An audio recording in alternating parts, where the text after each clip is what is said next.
situation or just what their tax bills look like, and where their money goes, they shift.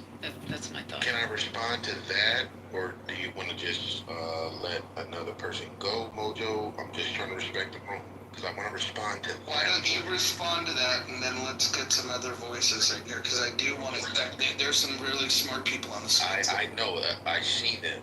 But I'll just say this, and I'll make it quick. Yeah, you do have people leaving Wharton, and they know what's up, but the vast majority of people graduating out of these schools are just going to become teachers because they don't know how to practice what it is they majored in. And they're becoming teachers, and they're teaching the students, and they're influencing the business owners, the entrepreneurs, the scientists even, which is scary. But they're telling them, like, you got to be altruistic.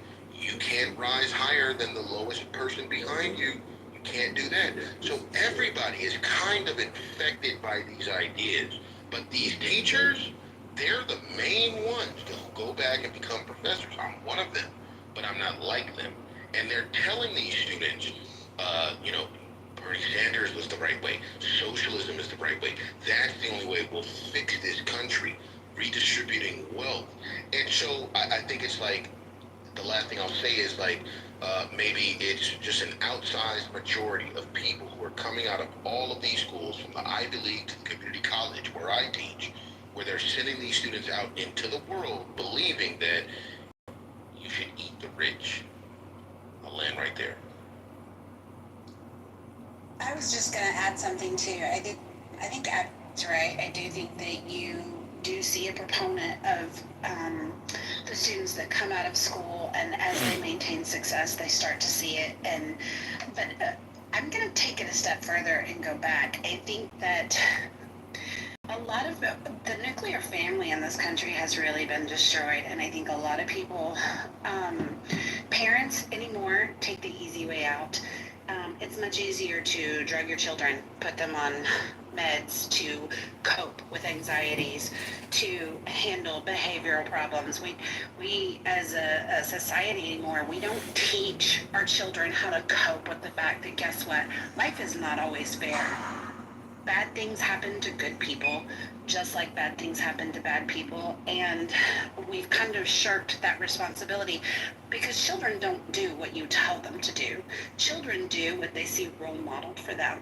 And so I think it's kind of a call to, you know, the homes of your children. Like, we know that the schools are like this. We know that the colleges are inundated with a lot of this socialist and Marxist thought process. We need to be teaching our children how to critically think. We need to be teaching our children how to challenge the status quo. We need to be prepping them and preparing them from a very young age to understand that, you know, you work hard to obtain the things that you want.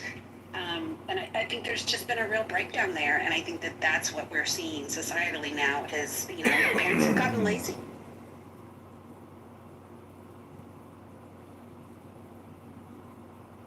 If I may speak, since there's been a gap, as a professor at a community college, and I have tenure there now, one of my responsibilities is to look at some of the adjunct professors and make sure that they're abiding by, you know, the standards and the curriculum.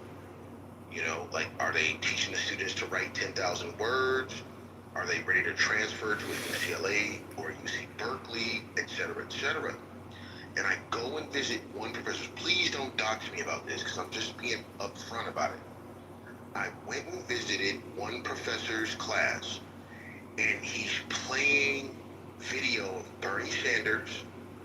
In his syllabus, he says he's an avowed socialist. He says this. This is what he says. And he's like, you know, we need to get rid of Donald Trump. Kamala Harris isn't even the one for us. We should be voting for Bernie Sanders, and we should have socialism because capitalism is evil, it exploits the poor, et cetera, et cetera. This is what's in his syllabus. And these are first-year students. They're just coming out of high school, so most of them are 17 and 18 years old.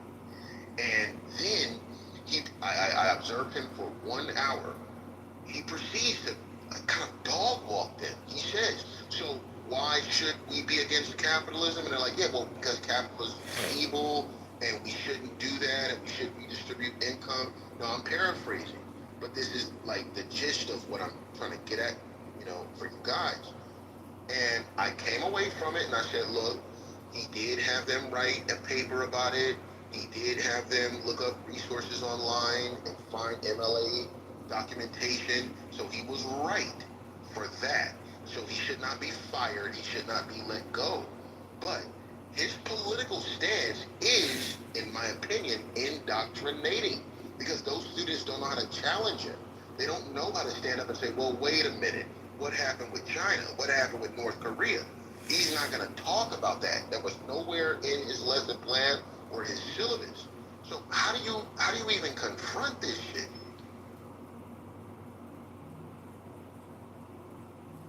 Yeah, I think the common thread here is that there's a lot of activist teachers that are more interested in telling people what to think rather than teaching them how to think. And I think there should be just more attention brought to this fact. And by the way, parents, what are their responsibilities in this? When their kids are like, oh, hey, I'm about to finish high school, I can get into a university, sit down with them and talk to them about, like, okay, is this an institution of higher learning that's going to prepare you for a career and to help you, learn how to think better? Or is that an indoctrination camp that's going to poison your mind with a bunch of dog shit? I will say I'm very happy to see the current trend of people recognizing, by the way, when the left says that they want a refund for their fucking college education, they're even quietly acknowledging that the education's not worth anything, because if they were teaching them something valuable, they would have just paid off their fucking, their bills and it went along, went down the road. I think the conversation now is that, no, we're not going to fucking pay off your debt.